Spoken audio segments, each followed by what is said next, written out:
Racun lagi, racun lagi. Ini dia smartphone flagshipnya dari Asus ROG.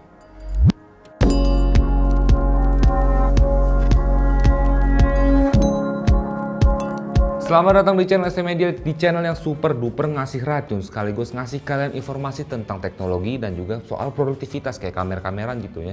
Dan udah pasti berkualitas gitu kan.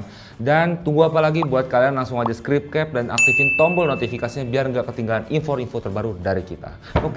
Oke, Mina. Jadi gue tuh sungguh senang sekali gitu ya, terutama ya gue sendiri gitu ya. Dan Esa juga berterima kasih sama pihak Asus karena udah dikasih kesempatan pertama kalinya.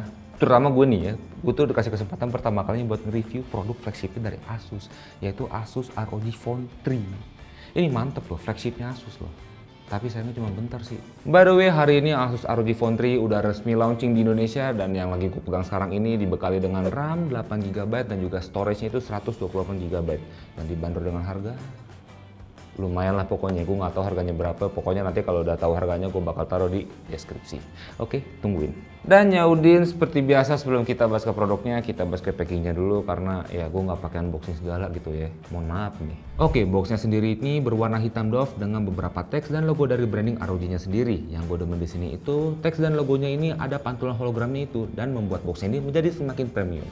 Untuk isiannya sendiri, kita dapat HP-nya, udah pasti ya, case belakang, charger, converter Type-C ke audio jack, dan juga SIM card ejector yang bentuknya ini unik sekali. Dan yang terakhir kita dapat kartu Join the Republic dari ROG. Oke, pertama kita bahas dari desain fisiknya secara menyeluruh kali ya.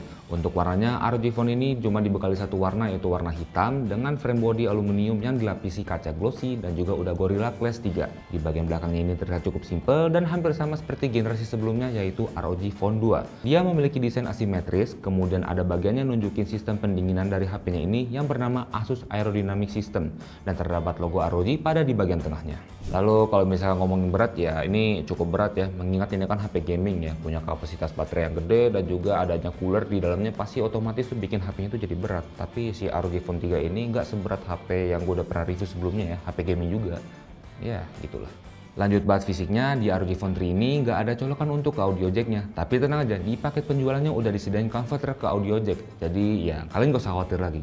Di bagian kirinya ada slot SIM card dan juga port tambahan yang bisa kalian gunain untuk ngecas dan juga untuk masang aksesoris tambahannya seperti Aero Active Cooler. Di sebelah kanannya ada tombol power, volume, touch sensor untuk air trigger, dan di bagian bawahnya ini ada slot USB Type-C yang posisinya ini agak ke pinggir. Beralih ke bagian depan, terdapat dua stereo front speaker serta layarnya ini udah dilapisi Gorilla Glass 6. Oh ya, si ROG-nya ini udah memiliki 4 mikrofon yang dinamakan Quad Mic Noise Cancelling Array, di mana posisinya ini ada di atas, terus ada di belakang, terus ada di samping kanan, sama di bagian bawah. Nah, fiturnya ini berguna banget buat kalian yang demen buat itu yang ngobrol in-game sama teman-teman kalian di Discord atau misalkan lagi match gitu ya. Ini pasti berguna banget buat ya nahan noise-noise yang ada di sekitar kalian. Sebelum masuk ke spesifikasinya, gue pengen ngebahas ultimate weaponnya si ROG, yaitu Armoury Crate. Gue sih nyebutnya ultimate weapon ya, soalnya ini bukan gimmick doang. Di Armoury Crate-nya ini kita bener-bener bisa ngemaksimalin performa si ROG Phone 3-nya ini, terutama perihal gaming dan juga fitur-fitur lainnya yang disuguhkan di dalamnya. Yang pertama, kita bisa mantau kondisi smartphone-nya ini, mulai dari temperatur hardware-nya, clock CPU dan GPU, kapasitas storage, RAM, dan juga daya baterainya. Kemudian kalian bisa kustomisasi lighting RGB pada logo ROG-nya. Kalian bisa atur sesuai kemauan kalian untuk pengguna notifikasi, kemudian brightness, rate kecepatan lightingnya, dan pastinya pemilihan efek RGB-nya. Ada efek statik, color cycling, breathing, dan juga strobing. Selain itu, kita juga bisa ngatur kecepatan fan speed-nya kalau misalkan kalian pakai aksesoris tambahannya. Dan juga ada pengaturan game genie yang bakal nanti gue bahas, air trigger, dan juga untuk menyalakan fitur X mode. Nah, X mode-nya ini bikin ROG Phone ini jadi lebih powerful, di-enhance gitu performanya ya. Kita bisa naikin performanya ini ke level 3, tapi kalau misalkan kita mau naikin ke level 3, kita kudu pakai Aero Active Cooler-nya biar level 3-nya ini ke unlock. Dan ada pilihan feature di mana kita bisa ngeliat list game yang udah disupport sama Armoury Crate-nya. Dimulai dari yang udah ngedukung 144Hz, 120Hz, kemudian game-game yang udah cocok pakai air trigger dan juga kompatibel sama aksesoris gamepad dan juga Twin View. By the way, ngomongin soal aksesoris, kalau misalkan kalian punya 20 lebih gitu ya, kalian kudu nyobain aksesoris juga. Jadi bebarengan sama launching smartphone-nya ini, ROG juga memperkenalkan beberapa aksesoris terbarunya, yaitu ada Kunai 3 Gamepad, ROG Twin View Dock 3, plus ROG Aero Active Cooling 3. Dengan aksesoris lengkap tersebut, pastinya bakal ROG kalian tuh jadi ponsel yang paling gaming dan juga paling unik. Ayo, nabung lah. Gue juga pengen nabung beli nih HP, tapi susah gitu loh. Oke, sekarang mari kita bahas dari spek layarnya dulu. Panelnya ini udah AMOLED 10 with HDR10 plus 650 nits. Layarnya ini berukuran 6,59 inci di resolusi Full HD Plus dengan akurasi warnanya Delta E1. Dengan refresh rate layarnya ini sudah mencapai 144 Hz dan touch lamping rate-nya itu 270 Hz. Wadidaw, gue rasa sih kalau buat main game, buka aplikasi, nonton film tuh udah gue rasa tuh udah gak ada tandingan gitu, udah gak ada obat lah. Ya, experience tersebut udah gue cobain sendiri ya, mulai dari nonton YouTube, buka aplikasi sosmed, dan juga buat ngegame ya udah nikmat banget. I really enjoy it and have no complaints about it. Oh iya, berhubung lagi ngomongin nonton YouTube gitu ya, ada satu hal yang bikin gue impress banget sama ROG Phone 3-nya ini, yaitu kualitas speakernya, bikin eargasm, asli dah. Nah, suara bass dari speakernya itu bulet parah gitu ya, nggak ada pecahnya lah pokoknya, apalagi kalau misalkan kalian lagi dengerin lagu yang ngebeat gitu ya, asli dah. Ngandel banget ya. Buat kalian yang penasaran nih, dengerin sendiri nih kualitasnya, gue kagak bohong, beneran dah mantap. Gue pikir tuh suara-suara laptop speakernya.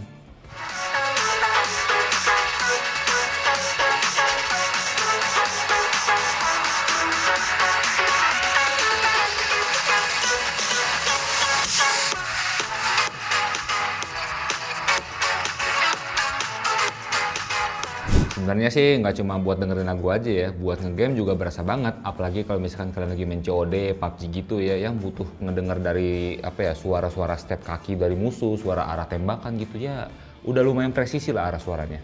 Finally, kita bahas spesifikasinya. ROG Phone ini udah dibekali dengan chipset Qualcomm Snapdragon 865 Plus, GPU-nya Adreno 650, 8GB RAM, storage-nya 128GB, dan juga udah UFS 3.1.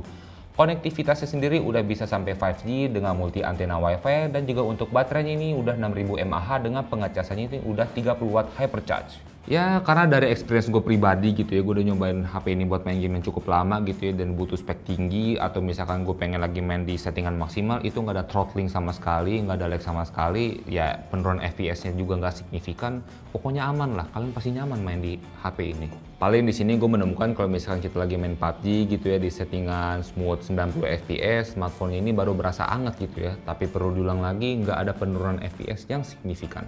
Sedangkan untuk fitur 144 Hz-nya, gue coba main game Rockman X Dive atau biasa kita sebut Mega Man, di mana fitur 144 Hz-nya ini bisa dijalankan dengan sangat lancar gitu, udah enak banget mainnya.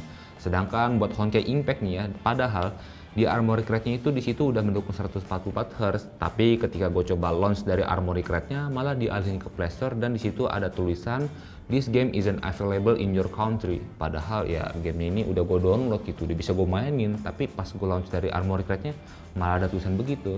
Dan gue ulang lagi, kalau misalkan buat di game lain gitu ya, performanya udah gak usah ditanyain lagi ya. Buat kalian main gitu, gue udah gak ada komplain, gue pribadi gitu ya, udah gak ada komplain sama performanya, udah top markot top.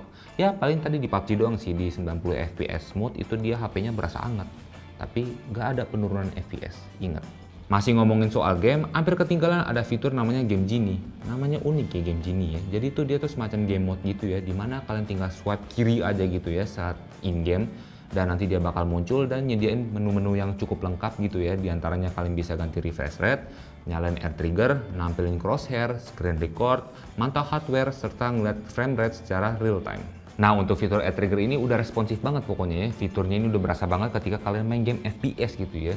Ya ini sih gila menurut gue. Jadi ketika kalian misalkan ngejadiin air trigger shortcutnya itu jadi untuk apa ya, untuk keker sama untuk tembak gitu. Jadi kayak sistem L1 ya. L1, R1, L1-nya itu buat ngeker, R1 itu buat tembak gitu ya. Tapi tergantung kalian gitu ngegunain air triggernya untuk apa. Tapi kalau misalkan di game FPS tuh lo pasti udah auto dewa gitu lo, cepet lo mainnya. Ya karena baterainya ini udah 6000 mAh ya, udah tebal gitu ya, kalian bisa main game sepuasnya tentunya. Meskipun untuk layar pengecasan ini masih ya 30 watt gitu ya, masih biasa aja. Soalnya kan udah banyak juga gitu ya yang 30 watt smartphone lain. Smartphone sebelumnya yang gue pernah review itu 30 watt gitu ya.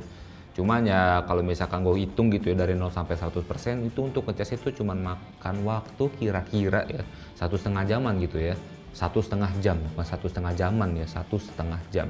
Dan menurut gue sih udah lumayan gitu ya buat ngecasnya. Apalagi tadi mengingat kalau baterai itu udah tebal gitu, mainnya udah pasti lama. Ya untuk pengetesan daya tahan baterainya, gue sendiri udah nyoba di main game Omniuji Arena gitu ya, di settingan rata kanan gitu. dan gue bisa dapat kira-kira 10 game ke atas gitu ya di durasi waktu 10-20 menit. Sedangkan kalau misalkan untuk PUBG di kondisi baterai 30%, gue masih bisa dapat 3-4 game ya, dan tergantung durasinya berapa lama kalian main gamenya. Kalau misalkan saya chicken dinner paling ya cuma dapat 1-2 game doang. Overall dengan performa yang diberikan, gue pribadi sih puas banget dan nagih asli ya. Andai gue bisa punya banyak duit gitu ya, ini salah satu wishlist gue nih smartphone-nya gitu. Kita udah bahas performa, kita udah bahas spesifikasi, sekarang kita bahas kameranya. Kamera belakangnya ini dibekali dengan resolusi 64 megapiksel f1.8 wide, 13 megapiksel f2.4 ultra wide, 5 megapiksel f2.0 makro, dan kamera depannya dibekali dengan resolusi 24 megapiksel. Buat hasil kameranya kalian bisa lihat sendiri.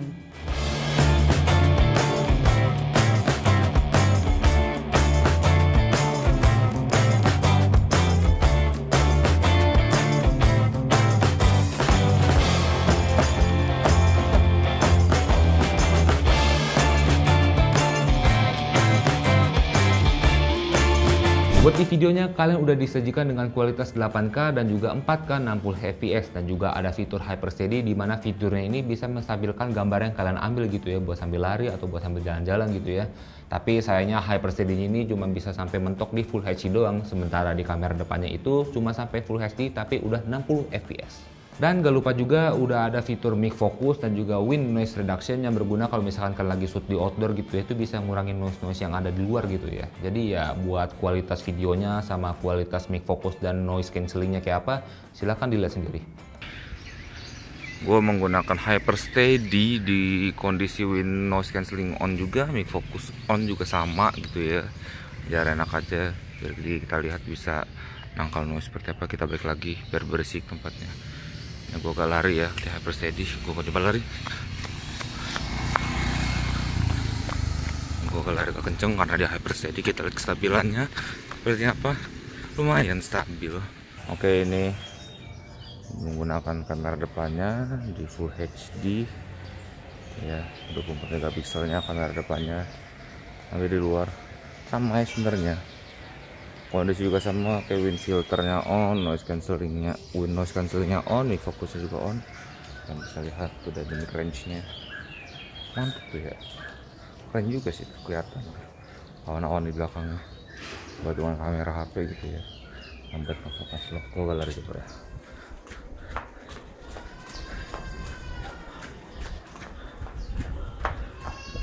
Di EK juga dengan wind noise reductionnya on, ini masih berangin juga, ini dengan mic fokusnya juga on.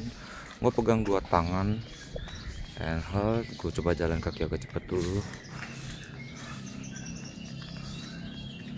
Oke, nah gue coba lari.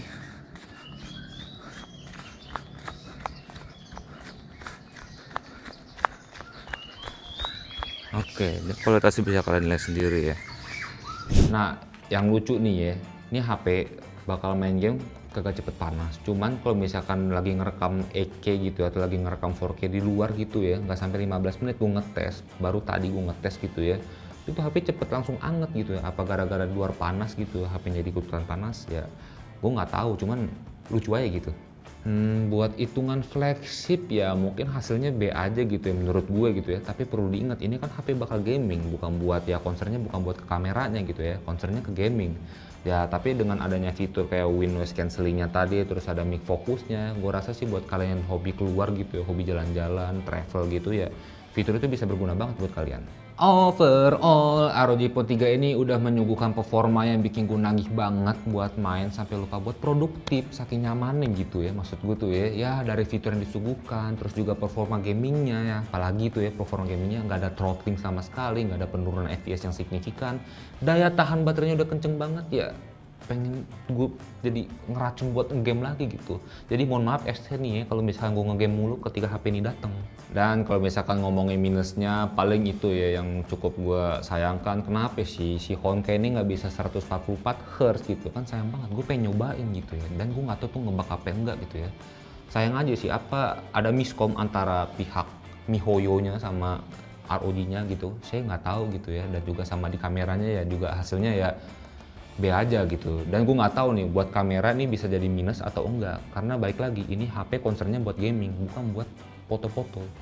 Ya buat worth it atau enggaknya balik lagi ke kalian. Kalau misalkan kalau ada 20 lebih buat beli HP gaming yang dahsyat ini nih, ROG Phone 3 ini, ya silakan beli gitu, nggak ada ruginya. Atau misalkan kalian duitnya belum cukup, kalian bisa beli generasi sebelumnya ROG Phone 2, nggak ada salahnya juga ya kan.